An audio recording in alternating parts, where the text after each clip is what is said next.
Good morning class. आज हम लोगों का वृतांत चैप्टर का आलो आधारित चैप्टर स्टार्ट हो रहा है जिसकी लेखिका है बेबी हालदार जी। तो आइए हम लोग समझते हैं कि बेबी हालदार जी ने ये आलो आधारी चैप्टर के माध्यम से क्या बताया है। देखिए, हम पहले पैराग्राफ पढ़ेंगे और फिर एक्सप्लेन करेंगे। चैप्टर काफ़ी लेंथी है, इसे समझने का प्रयास करें। मैं अपनी किराए के घर में थी। वो अपनी स्वयं की कहानी लिखती हैं। एक गरीब निचले निम्न वर्ग की महिला की कहानी है। किस तरह से उन्होंने स्ट्रगल करके अपने जीवन में अंत में एक लेखिका बनती हैं। बहुत ही संघर्षपूर्ण जीवन था उनका। तो उस अपने विषय में ही उन्होंने लिखा है। क्या लिखा है? किराए के घर में थी, सब समय सोचती रहती थी, काम न मिला तो बच्चों को क्या खिलाऊंगी, कैसे उन्हें पालूंगी पोसूंगी। मैं स्वयं घर से दूसरे घर काम खोजने जाती, दूसरों से भी काम जुटाने के लिए कहती। मुझे एक दिन चिंता भी थी कि महीना खत्म होने पर घर का किराया देना होगा। पता नहीं इससे कम किराए में कोई घर मिलेगा या नहीं। काम के साथ मैं भी ढूंढ रही थी। 1.5 सप्ताह हुए जा रहे थे, काम नहीं मिला था। मुझे बच्चों के साथ उस घर में अकेले रहते देखकर आसपास के सभी लोग पूछते, तुम कहाँ अकेली रहती हो? तुम्हारा स्वामी कहाँ है? तुम कितने दिनों से यहाँ हो? तुम्हारा स्वामी वहाँ क्या करता है? तुम क्या यहाँ अकेली रह सकोगी? तुम्हारा स्वामी क्यों नहीं आता? ऐसी बातें सुनकर मेरे किसी के पास खड़े होने की इच्छा नहीं होती थी, किसी से बात करने की इच्छा नहीं होती थी। बच्चों को साथ लेकर मैं उसी समय काम खोजने निकल पड़ती। कुछ घंटों बाद जब मैं घर लौटती तब पड़ोस की औरतें आकर पूछती, क्यों, काम मिला? मेरे चेहरे पर का भाव देखकर कोई न कोई मुँह से चुप चुप आवाज़ निकल कर कहती, मिल जाएगा, इधर उधर ढूंढने ढांढने से मिल ही जाएगा। मैं उनकी बातें अनसुनी कर अपने बच्चों से बातें करने लगती। देखिए, बेबी हालदार एक अकेली महिला है और उनकी यहाँ निम्न वर्ग की औरतों के विषय में संदेश दिया है लेखिका ने कि वो अपना जीवन यापन, जो हमारे घरों में काम वालियाँ आती हैं, उनके विषय में बताया है कि वो अपना जीवन कैसे बिताती हैं। अधिकतर उनके पति उनके साथ नहीं रहते हैं या बच्चे हैं और उनके पास जीविकोपार्जन का कोई साधन नहीं है, बहुत ज़्यादा पढ़ी लिखी नहीं होती हैं। तो अंत में वो ये काम करने के लिए व्याकुल हो जाती हैं और इस काम को करने के लिए मजबूर होती हैं और करने लगती हैं। किसी के घर में झाड़ू पोछा करने का काम, तो किसी के घर में बर्तन मांजने का काम, किसी के घर में खाना बनाने का काम, क्योंकि जिसे जो आता है वो वही तो रोज़गार करेगा।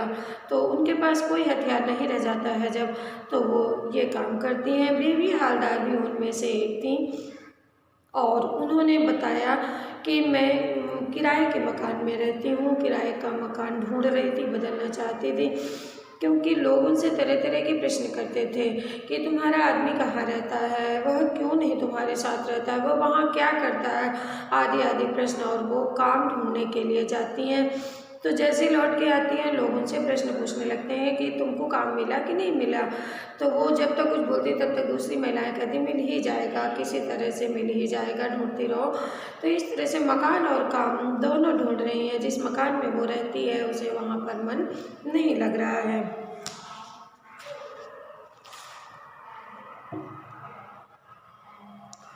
आगे लिखा उन्होंने क्या, दूसरे पैराग्राफ में, मेम साहब की कोठी के सामने की एक कोठी में सुनील नाम का 30-32 साल का युवक मोटर चलाता था।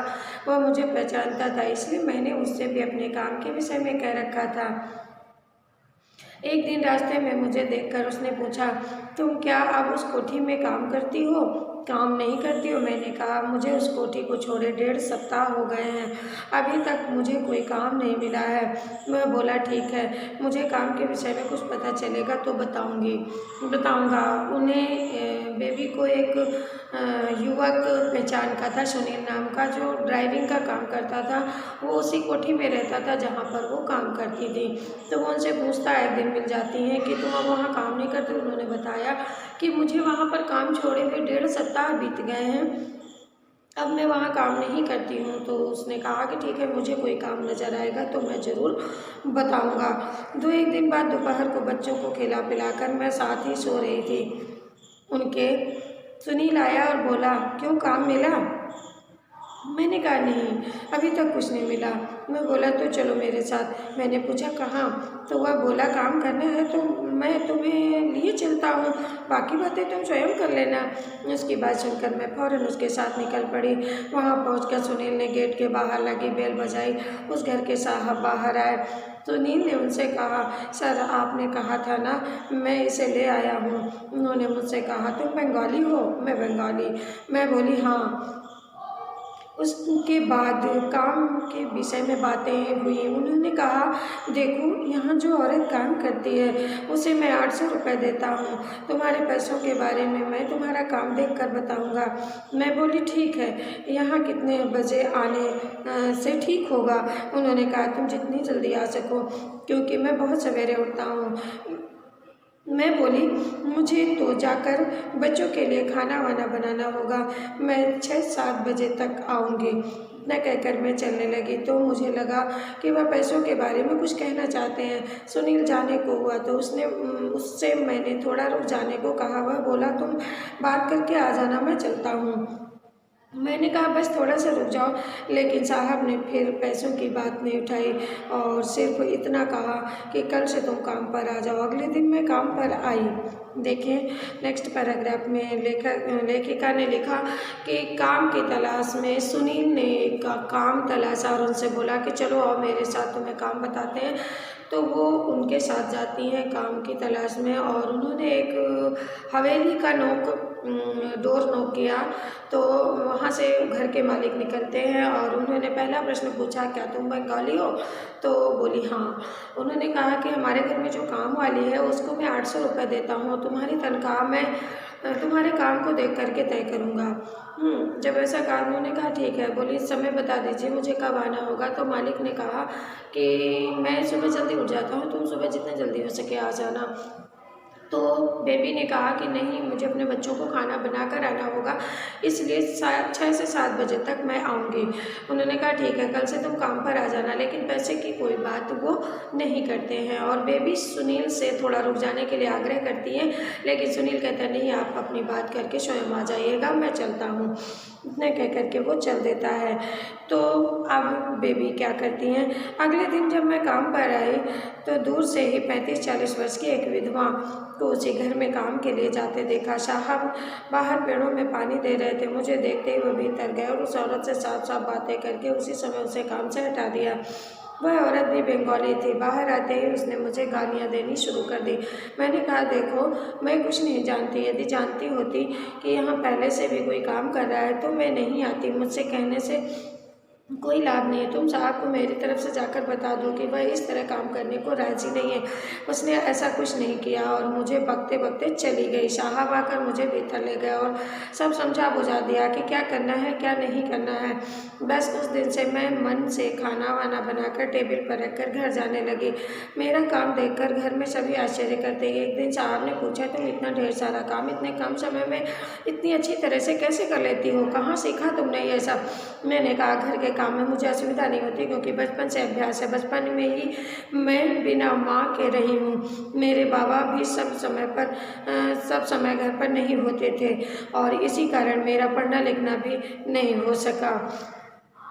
बेबी उनके घर में काम करने के लिए जाती हैं। उसी समय एक 60 साल की लगभग विधवा महिला जा रही होती है काम के लिए। बेबी को देखते ही साहब जो उस घर के हैं वो अंदर गए, उस महिला को साफ साफ काम करने के लिए मना कर दिया। वो लौट कर आई तो उस बेबी को अजीबोगरीब गालियाँ देने लगी, उसको उल्टे सीधे वर्ड बोलने लगी। तो बेबी ने कहा कि देखो आप मुझे मत कुछ कहिए, क्योंकि मुझे कुछ नहीं मालूम था। मुझे पता होता कि आप यहाँ काम करती हैं तो मैं यहाँ बिल्कुल नहीं आती। जाओ मेरी तरफ से जा कर के कह दो कि मैं इस तरह से काम करने को राज़ी नहीं हूँ। लेकिन उस महिला ने ऐसा कुछ नहीं किया, वो चुपचाप बकते हुए चली गई। बेबी उनके घर में उस दिन से काम करने लगी। मालिक ने उन्हें अंदर ले जा कर के सारे काम को समझाया कि क्या करना है क्या नहीं करना है। बेबी को पूरी तरह समझ में आ गया। वो फटाफट 2-3 घंटे में पूरा काम करके ख़त्म कर देती, खाना बनाकर टेबल में रख देती। उनके काम को देख कर के मालिक को आश्चर्य होता कि कैसे ये इतनी जल्दी इतने अच्छे तरीके से काम कर लेती। उनसे पूछा तो बेबी ने बताया कि मुझे घर के कामों में कोई असुविधा नहीं होती है, क्योंकि बचपन से ही मेरे माता पिता मेरे साथ नहीं रहते थे, इसलिए मैं इन सब कामों में दक्ष हूँ, कर सकती हूँ हर काम को।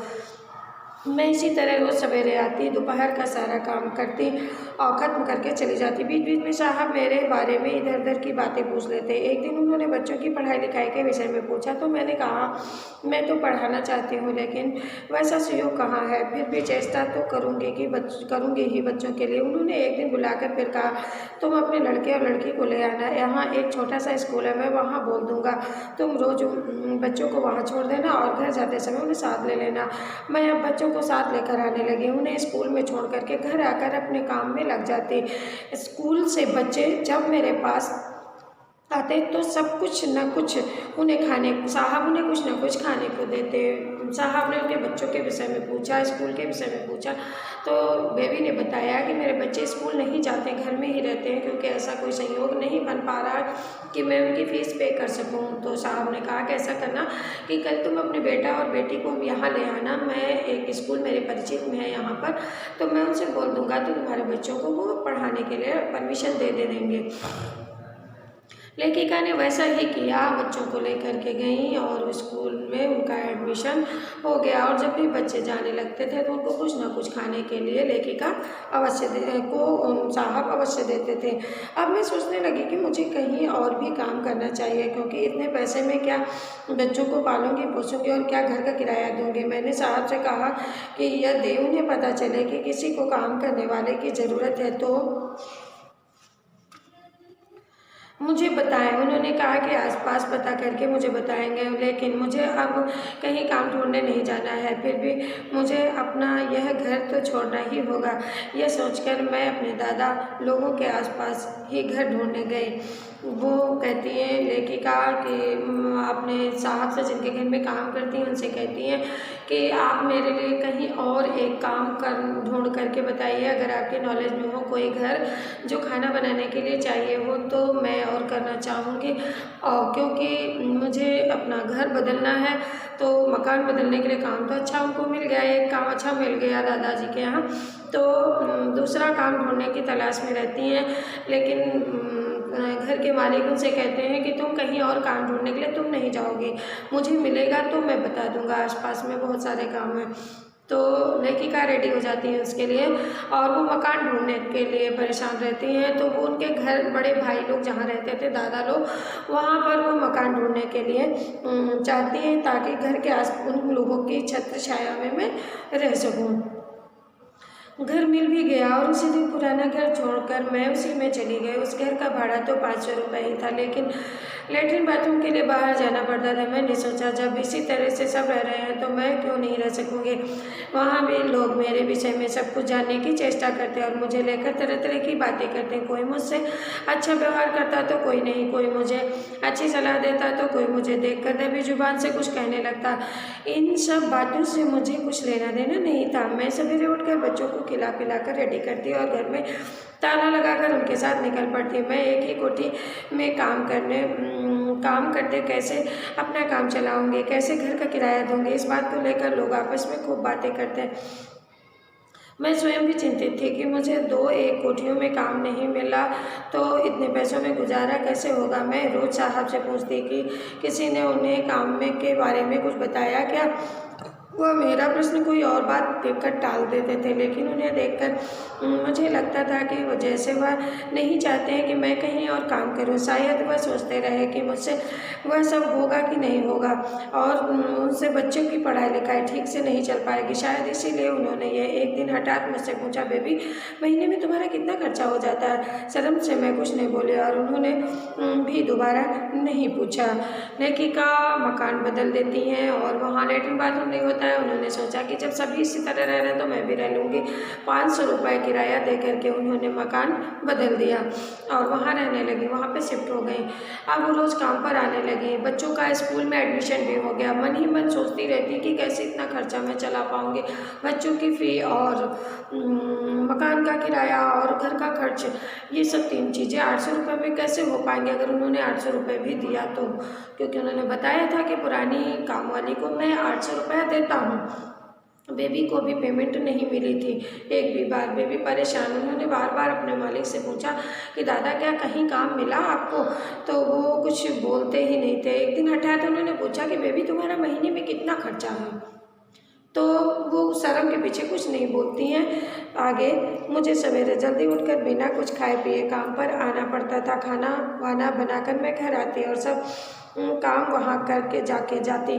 साहब कहते तो कुछ नहीं, लेकिन कभी कभी ऐसा कुछ कर बैठते जिससे मैं जान जाती थी कि उनके मन में मेरे लिए ममता है। सवेरे उनके यहाँ जाने पर कभी देखती हूँ कि वह बर्तन पोंछ रहे हैं, तो कभी देखती हूँ कि झाड़ू लगा रहे हैं, कभी देखती हूँ कि जाले झाड़ रहे हैं। मैं पूछती कि उन्हें ये सब करने की क्या ज़रूरत है, तो वह इधर उधर कोई बहाना बनाकर बात को टाल देते हैं। उनके यहाँ काम करने में मुझे बहुत खूब सुख मिलता।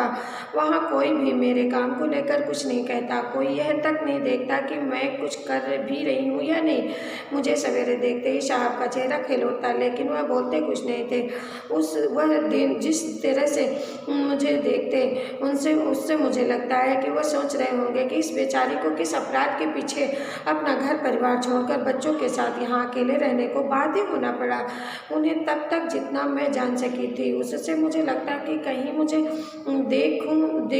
कहीं मुझे दुख ना पहुँचे, इस डर से वह मुझसे इस तरह की कोई बात नहीं करते थे। वह कुछ कहना शुरू करते कि अचानक चुप हो जाते हैं। लेखिका कहती हैं कि साहब मुझसे कहते कुछ नहीं थे, लेकिन वो उनके व्यवहार से मुझे ऐसा लगता है कि उनको मुझसे ममता है। कभी वो झाड़ू लगा देते थे, कभी वो जाला साफ कर देते थे, कभी बर्तन पोंछ देते थे। इस तरह की छोटी छोटी हेल्प मेरी करते थे, लेकिन वहाँ उनको बेबी को बड़ा आनंद मिलता था काम करने में, क्योंकि कोई टोक टोक करने वाला नहीं था। जैसे चाहे वैसे वो अपने घर की तरह उसमें काम करती थी। हाँ, और मालिक को बड़ा अच्छा लगता था, उनको देखते ही उनका चेहरा खिल जाता था, क्योंकि उनके घर में कोई भी लेडीज़ नहीं थी और बेबी के काम से वो बहुत खुश थे, तो इसलिए वो बेबी को देखते ही बहुत खुश हो जाते थे। बेबी को ऐसा लगता है कि वो मुझे देखते हैं तो उनके मन में ऐसा ख्याल आता होगा कि बेचारी को किस अपराध के कारण इतना कष्ट झेलना पड़ रहा है, लेकिन मुझे दुख न पहुँचे, इसलिए वो कुछ मुझे कहना नहीं चाहते, कुछ कहते कहते रुक जाते हैं। धन्यवाद बच्चों।